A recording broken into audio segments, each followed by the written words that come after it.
Very good morning to all. So Madras high court recruitment. Madras high court recruitment ஹைகோர்ட்டில் notification number 72/23. இந்த நோட்டிஃபிகேஷனில் வந்து பார்த்திங்கன்னா நமக்கு ரீசெண்டாக ஒரு அப்டேட் கொடுத்துருந்தாங்க. So candidate for the following rejection சொல்லிட்டு நிறைய கேட்டகரி, ஒரு 4 விதமான கேட்டகரியில் ரிஜெக்ஷன் லிஸ்ட்டை பண்ணது ரிலீஸ் பண்ணியிருந்தாங்க. ஸோ இதுக்கு பிறகு வந்து பார்த்திங்கன்னா நிறைய மாணவர்கள் நான் ஐடிஐ முடிச்சிருக்கேன், நான் 12th தான் படிச்சிருக்கேன், நான் காலேஜ் டிஸ்கண்டினியூ பண்ணியிருக்கேன்ற மாதிரி நிறைய கேட்டகரியிலையும் உங்களுடைய குறைகளை வந்து நம்ம வீடியோவோட கமெண்ட் செக்ஷனில் வந்து சொன்னீங்க. ஸோ ஆட்சியர் முகமைக்கும் வந்து கம்யூனிகேட் பண்ணோம் அப்படின்ற மாதிரி நிறைய மாணவர்கள் வந்து சொன்னீங்க. ஸோ ஆஃப்டர் இப்போ வந்து இந்த நோட்டிஃபிகேஷன் நம்பர் பற்றின அடுத்த கட்ட நடவடிக்கைகள், ஸோ இந்த இது வந்து ரிஜெக்ஷன் லிஸ்ட் பண்ணிட்டாங்க. ஆஃப்டர் என்ன மாதிரியான ப்ராசஸ் அடுத்த கட்டமாக நடக்கும் அப்படின்னு கேட்டிங்கன்னா, அந்த ப்ராக்டிக்கல் எக்ஸாமினேஷன் கண்டக்ட் பண்ணுறதுக்கான அனௌன்ஸ்மெண்ட் அப்படின்றது கூடிய விரைவில் வந்து வெளியாகலாம். ஸோ எங்களுடைய நம்ம இந்த எக்ஸ்பெக்டேஷன் பார்த்திங்க அப்படின்னா, இந்த வாரத்தில் இந்த ப்ராக்டிக்கல் டெஸ்ட்டுக்கான அனௌன்ஸ்மெண்ட், ஸோ ஒரு 15ஆம் தேதிக்குள்ளார அந்த அப்டேட் வந்து கொடுப்பாங்க. ஆஃப்டர் இந்த ப்ராக்டிக்கல் டெஸ்ட் வந்து இந்த மாத இறுதி அல்லது வந்து தொடக்கத்தில், ஆகஸ்ட் மாத தொடக்கத்தில் வந்து நடக்கிறதுக்கான வாய்ப்புகள் அப்படின்றது நிறைய இருக்குது. ஸோ ப்ராக்டிக்கல் டெஸ்ட்டுக்கு ப்ரிப்பேர் பண்ணுறவங்க அந்த நோட்டிஃபிகேஷனை டவுன்லோட் பண்ணி என்னென்ன மாதிரியான இன்ஸ்ட்ரக்ஷன்ஸ் கொடுத்துருக்காங்க அப்படின்றத பாருங்கள். ஸோ ஒரு டெஸ்ட்டுக்குமான மார்க்கு, ஸோ மதிப்பெண்கள் அப்படின்றத வந்து சொல்லியிருக்காங்க. ப்ராக்டிக்கல் டெஸ்ட் மட்டும்தான், இவங்களுக்கு இன்டர்வியூ அப்படின்றது கிடையாது. ஆனால் வைவா வைஸ் அப்படின்றத அந்த டைம்லேயே வந்து கண்டக்ட் பண்ணலாம். ஸோ ஒரு மாணவர்களுடைய இண்டிவிஜுவாலிட்டியை தெரிஞ்சுக்கிறதுக்காக ப்ராக்டிக்கல் டெஸ்ட் கண்டக்ட் பண்ண உடனே நேர்காணல் மாதிரி, ஸோ நேர்காணல் மாதிரி உங்களை வச்சு உங்களை பற்றின டீட்டெயில்ஸ் வந்து கேட்டுக்கலாம். ஸோ அதுக்கான வாய்ப்புகள் அப்படின்றது இருக்குது. ஸோ அதற்கும் நீங்கள் வந்து தயாராக இருக்கணும்.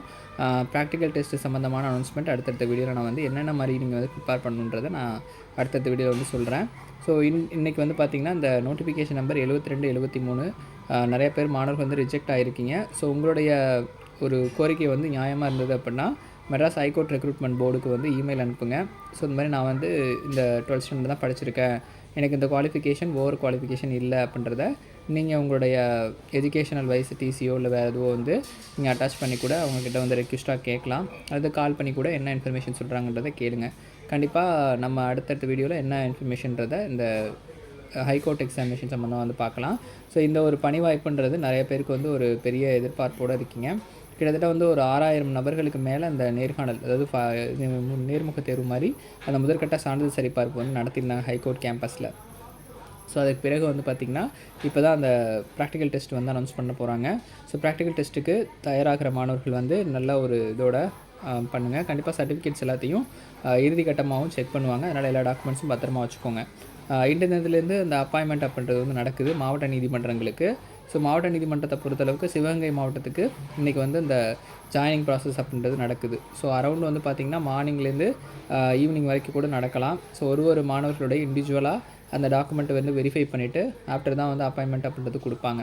ஸோ அதனால் கொஞ்சம் டைம் எடுக்கும். ஸோ அந்த இதுக்கு சான்றிதழ் சரிபார்ப்பு, அந்த இறுதிக்கட்ட சான்றிதழ் சரிபார்ப்பு ப்ளஸ் வந்து ஜாயினிங் போகிறவங்க வந்து ஃபுட்டோ இல்லை வந்து வாட்டரோ கையில் எடுத்துகிட்டு போங்க.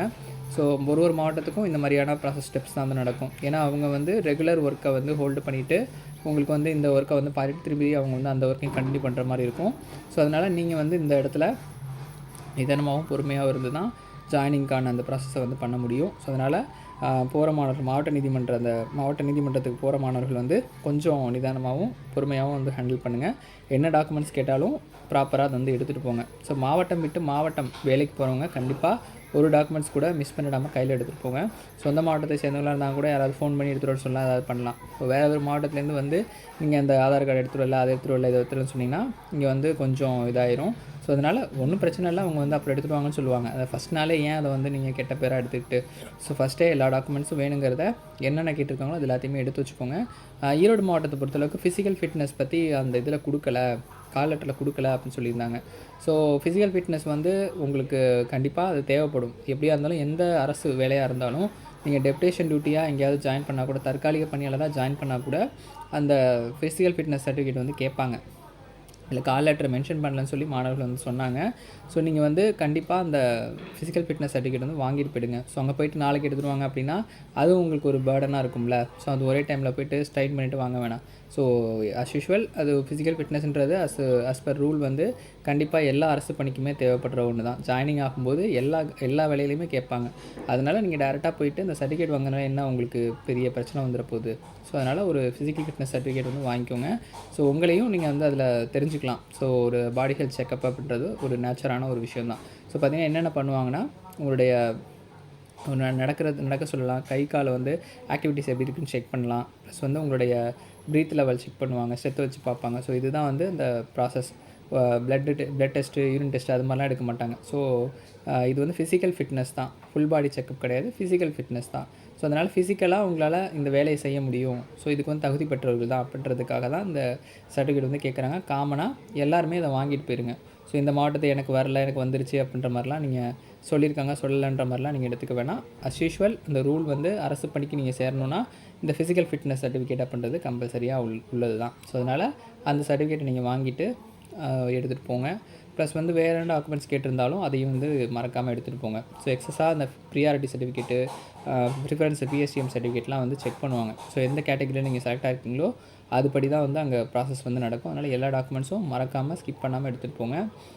நிறைய மாணவர்கள் வந்து இன்னும் எனக்கு வந்து கால் லெட்டர் ரிசீவ் ஆகலைன்னு சொல்லிட்டு நமக்கு கால் பண்ணுறீங்க, வரும். ஸோ ஒரு மாவட்டத்துக்கும் இண்டிவிஜுவலாக தபால் வழியாகவும் அனுப்புகிறாங்க, இமெயில் வழியாகவும் அனுப்புகிறாங்க. வந்ததுக்கு பிறகு நீங்கள் வந்து அதை ரிசீவ் பண்ணுங்கள். ஸோ செலக்ட் ஆகிட்டீங்க அப்படின்னாலே கண்டிப்பாக உங்களுக்கான பணி வேறு யாருக்கும் போகாது. ஸோ அதனால் பதட்டம் அடையாமல் கொஞ்சம் பொறுமையாக இருங்க. அவங்களுக்கு வந்துருச்சு, இவங்களுக்கு வந்துருச்சுன்னு ஸ்ட்ரெஸ் ஆகுறீங்க, வந்துடும். ஸோ செலக்ட் ஆகிட்டீங்கன்றப்ப உங்களோட வேலை வேறு யாரும் கொடுக்க போகிறாங்க. கண்டிப்பாக உங்களுக்கான ஆர்டர் அப்படின்றது விரைவிலே வரும். பதட்டம் அடையாதீங்க. நிறைய பேர் நேத்தியே கால் பண்ணி அவ்வளோ கேள்வி நம்மள்ட்ட வந்து ஏன் வந்து எனக்கு வரல அது இதுன்னு ரொம்ப டென்ஷனாக பேசுகிறாங்க. ஸோ அவங்களுடைய மன உளைச்சல் வந்து அந்த மாதிரி இருக்குது. ஸோ வேலை பார்க்குற இடத்துல இன்னும் நிதானமாக இருக்கணும். உங்களுக்கு கால் லெட்டர் வந்துருச்சு அப்படின்னாலே வந்து நீங்கள் ஓகே நம்ம எல்லாமே நமக்கு தான் அப்படின்ற மாதிரி அந்த ஆட்டிடியூட் வரக்கூடாது. ஸோ நிதானமாகவும் பொறுமையாகவும் இருந்தால் மட்டும்தான் இந்த துறையில் நீங்கள் வந்து அடுத்தடுத்த லெவலுக்கு போக முடியும். ஸோ அதனால் ஸ்டார்டிங்லேயே இதை வந்து நீங்கள் சரி பண்ணிக்கோங்க. கால் லெட்ரு வரும், வந்த பிறகு நீங்கள் என்ன ப்ராசஸோ அதை வந்து பண்ணுங்கள். செலக்ட் ஆன கேண்டிடேட் எல்லாருக்குமே கால் லெட்ரு வரும்.